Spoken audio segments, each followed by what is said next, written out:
अगर तुम उस वक्त मुस्कुरा सकते हो जब तुम पूरी तरह टूट चुके हो, तो यकीन कर लो कि दुनिया में तुम्हें कभी कोई तोड़ नहीं सकता। तो दोस्तों, इसी तरह मुस्कुराते हुए हम लोग शुरू करते हैं आज का टॉपिक। आलिया स्टडी पॉइंट में आप लोगों का स्वागत है। जैसा कि पिछली वीडियो में आप लोगों ने पढ़ा था कि कोशिका होते क्या है, तो इस वीडियो में पढ़ेंगे कि कोशिका की आंतरिक संरचना कैसी होती है। दोस्तों, रचना के आधार पर कोशिकाएं दो प्रकार की होती हैं, प्रोकैरियोटिक कोशिका और यूकैरियोटिक कोशिका। प्रोकैरियोटिक कोशिकाएं इस प्रकार की कोशिकाएं प्रारंभिक कोशिकाएं कहलाती हैं। ये सरल रचना वाली होती हैं। इस प्रकार की कोशिकाओं में स्पष्ट केंद्रक का अभाव होता है तथा कुछ कोशिकांगों का भी अभाव होता है। जीवाणु कोशिका इस प्रकार की कोशिका का अच्छा उदाहरण है। यूकैरियोटिक कोशिका, जो कोशिकाएं पूर्ण रूप से विकसित होती हैं, यूकैरियोटिक कोशिकाएं कहलाती हैं। इस प्रकार की कोशिकाएं विषाणु, जीवाणु तथा नील हरित शैवाल को छोड़कर सभी पौधे तथा जंतु में पाई जाती हैं। यह रचनात्मक आधार पर पूर्ण रूप से विकसित होती हैं। इनका आकार बड़ा होता है। इस प्रकार की कोशिकाएं पूर्ण विकसित केंद्र पाया जाता है इनमें, जो चारों ओर से झिल्ली द्वारा घिरा रहता है। कोशिका द्रव्य में झिल्ली युक्त कोशिकांग उपस्थित होते हैं। दोस्तों, अब हम लोग जानेंगे कोशिका संरचना कैसी होती है। कोशिका का निर्माण विभिन्न घटकों से होता है, जिन्हें कोशिकांग सेल ऑर्गेनेल्स कहते हैं। प्रत्येक कोशिकांग एक विशिष्ट कार्य करता है। इन कोशिकांगों के कारण ही कोशिका एक जीवित संरचना है, जो जीवन संबंधी सभी कार्य करने में सक्षम होती है। जीवों के सभी प्रकार की कोशिकाओं में एक ही प्रकार के कोशिकांग पाए जाते हैं। अध्ययन की सुगमता की दृष्टि से कोशिका को हम लोग 3 भागों में विभाजित कर सकते हैं: कोशिका झिल्ली, कोशिका द्रव्य तथा कोशिका केंद्रक। अब हम लोग जानेंगे कि कोशिका झिल्ली या सेल मेम्ब्रेन क्या होती है। प्रत्येक कोशिका के सबसे बाहर चारों ओर एक बहुत पतली, मुलायम और लचीली झिल्ली होती है, जिसे कोशिका झिल्ली या प्लाज्मा झिल्ली या प्लाज्मा मेम्ब्रेन कहते हैं। ये झिल्ली जीवित एवं अर्धपारगम्य होती है, जो कि इस झिल्ली द्वारा कुछ ही पदार्थ अंदर या बाहर आ जा सकते हैं, सभी पदार्थ नहीं, अतः इसको चयनात्मक पारगम्य झिल्ली कहते हैं। इलेक्ट्रॉन सूक्ष्मदर्शी में ये एक दोहरी झिल्ली के रूप में दिखाई पड़ती है, जिसमें बीच बीच में अनेक छिद्र उपस्थित रहते हैं। कोशिका झिल्ली लिपिड और प्रोटीन की बनी होती है। इसमें दो परतें होती हैं, वो प्रोटीन की होती है तथा इनके बीच में एक परत लिपिड रहते हैं। अब इनका कार्य क्या होता है। कोशिका झिल्ली एक सीमित झिल्ली का कार्य करती है। ये कोशिका का एक निश्चित आकार बनाए रखने में मदद करती है। साथ ही यह कोशिका को यांत्रिक सहारा भी प्रदान करती है। ये भिन्न भिन्न प्रकार के अणुओं को बाहर निकलने व अंदर जाने में नियंत्रण करती हैं। जंतु कोशिका में ये सील या फ्लैजिला, माइक्रोविलाई आदि के निर्माण में सहायक होती है। अब हम बात करेंगे कोशिका भित्ति या सेल वॉल के बारे में, जो कि जंतु कोशिका में सेल वॉल नहीं पाई जाती है। ये सिर्फ पादप कोशिकाएं या प्लांट सेल में ही पाई जाती हैं। चारों ओर से एक मोटे और कड़े आवरण द्वारा घिरी रहती हैं। इसी आवरण को कोशिका भित्ति कहते हैं। कोशिका भित्ति मुख्यतः सेल्यूलोज की बनी होती है। ये पारगम्य होती है। सेल्यूलोज एक जटिल पदार्थ है, जो पादप कोशिकाओं को संरचनात्मक दृढ़ता प्रदान करता है। इस प्रकार कोशिका भित्ति कड़ी और निर्जीव होती है। यह पादप कोशिकाओं को एक निश्चित रूप प्रदान करती है। यह पादप कोशिकाओं को सुरक्षा तथा यांत्रिक सहारा प्रदान करती है। यह कोशिका झिल्ली की रक्षा करती है तथा कोशिका को सूखने से बचाती है। अब हम बात करेंगे कोशिका द्रव्य या साइटोप्लाज्म के बारे में, क्योंकि जंतु और पादप कोशिका दोनों में ही पाया जाता है। ये जीव द्रव्य का वह भाग जो कोशिका भित्ति और केंद्रक के बीच होता है उसी कोशिका द्रव्य कहते हैं। इसमें अनेक अकार्बनिक पदार्थ जैसे खनिज, लवण एवं जल तथा कार्बनिक पदार्थ जैसे कार्बोहाइड्रेट, प्रोटीन व वसा होते हैं जो निर्जीव पदार्थ हैं।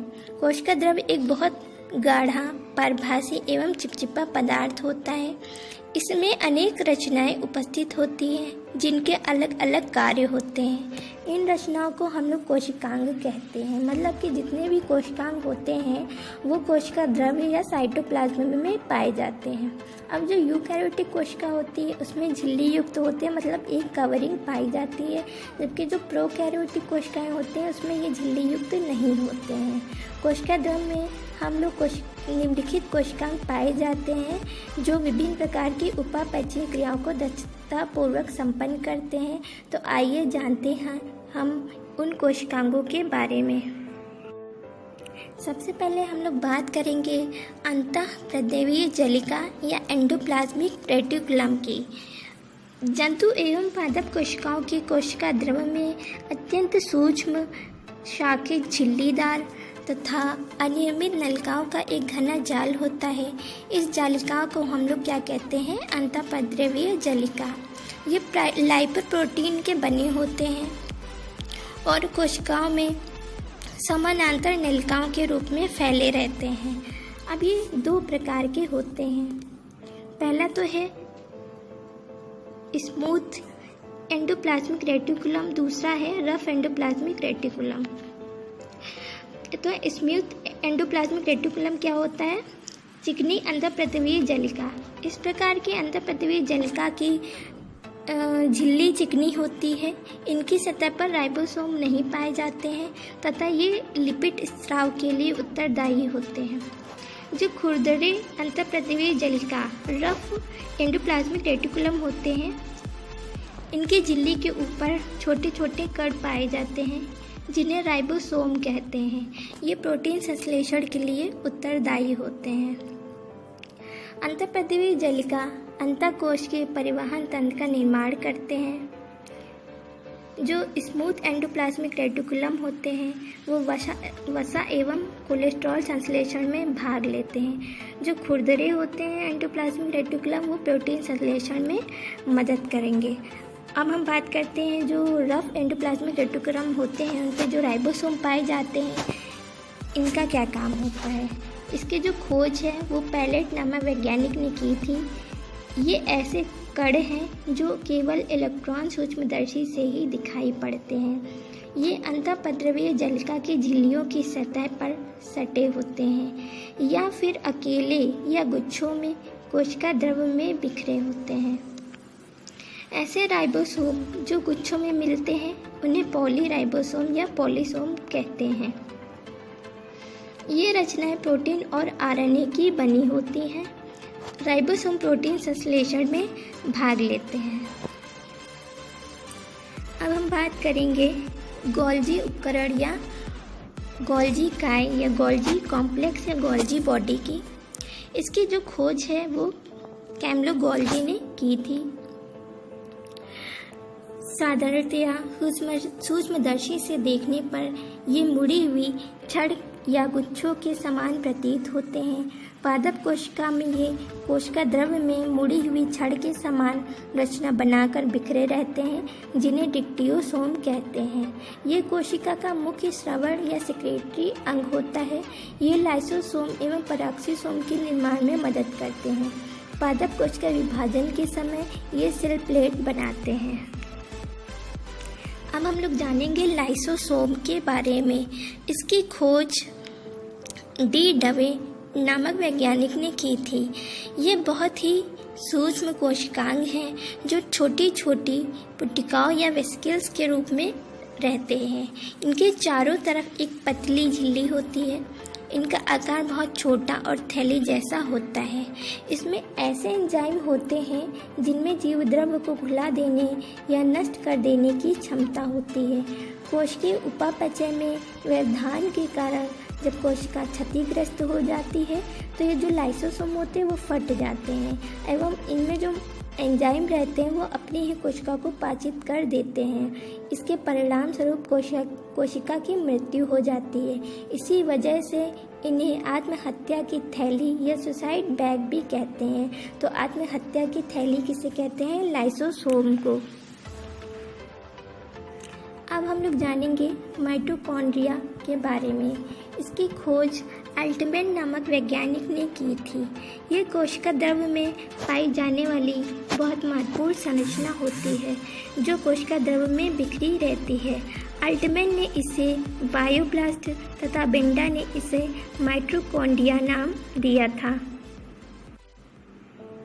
इनका आकार या आकृति परिवर्तनशील होता है।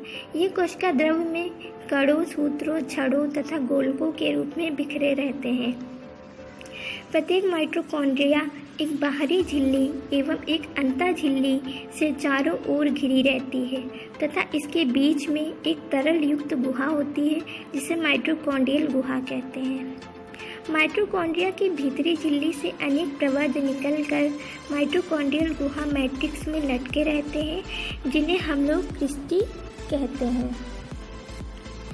क्रिस्टी की सतह पर F1 कण या ऑक्सीसोम पाए जाते हैं। माइटोकॉन्ड्रिया को ऊर्जा उत्पन्न करने के कारण कोशिका का ऊर्जागृह या पावर हाउस ऑफ सेल कहा जाता है। तो पावर हाउस ऑफ सेल किसे कहते हैं? माइटोकॉन्ड्रिया को। अब हम लोग बात करेंगे लवक प्लास्टिड के बारे में। ये केवल पादप कोशिकाओं या प्लांट सेल में ही पाए जाते हैं। ये जंतु कोशिका में नहीं पाए जाते। ये कोशिका द्रव्य में चारों ओर बिखरे रहते हैं। ये आकार में मुख्यतः अंडाकार, गोलाकार या तस्तरी नुमा होते हैं। इसके अलावा ये भिन्न भिन्न आकार जैसे तारानुमा, फीतानुमा या कुंडलाकार भी हो सकते हैं। ये 3 प्रकार के होते हैं। पहला है आवर्णी लवक ल्यूकोप्लास्ट। ल्यूकोप्लास्ट जो होते हैं ये पौधों के उन भागों की कोशिकाओं में पाए जाते हैं जो सूर्य के प्रकाश से वंचित रहते हैं, जैसे जड़ एवं भूमिगत तनों में। यह स्टार्च कणिकाओं एवं तेल बिंदु को बनाने एवं संग्रहित करने हेतु उत्तरदायी होते हैं। दूसरा है वर्णी लवक क्रोमोप्लास्ट। ये रंगीन लवक होते हैं जो प्रायः लाल, पीले एवं नारंगी रंग के होते हैं। ये पौधे के रंगीन भागों जैसे पुष्प, बीज, फलाभित्ति आदि में पाए जाते हैं।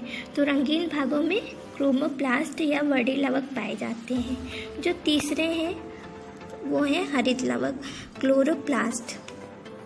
पौधों के लिए हरित लवक बहुत ही महत्वपूर्ण कोशिकीय संरचना होती है क्योंकि इसी में मौजूद वर्णकों की सहायता से प्रकाश संश्लेषण की क्रिया संपन्न होती है।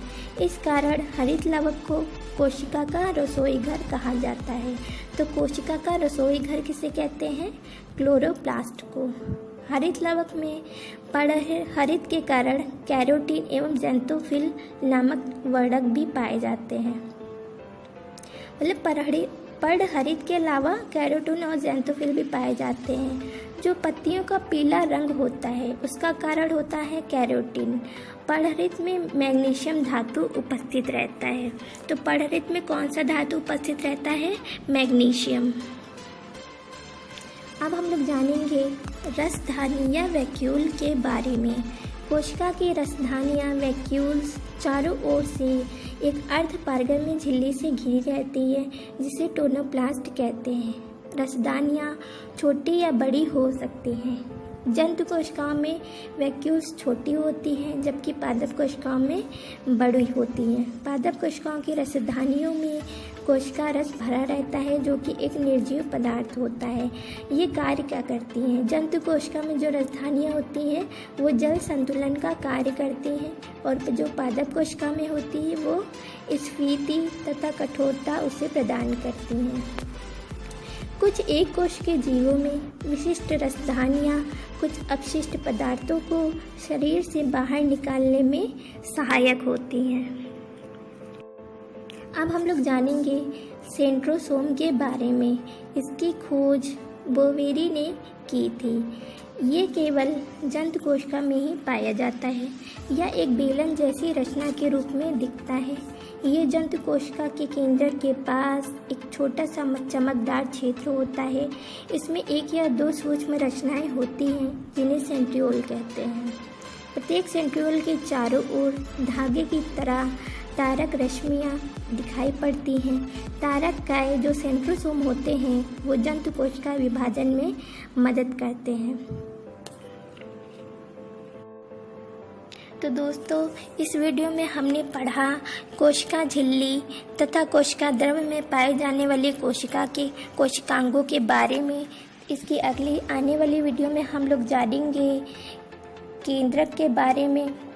तो वीडियो अच्छा लगे लाइक, सब्सक्राइब और शेयर कर दें। जल्दी ही मिलेंगे अगली वीडियो में। नमस्कार।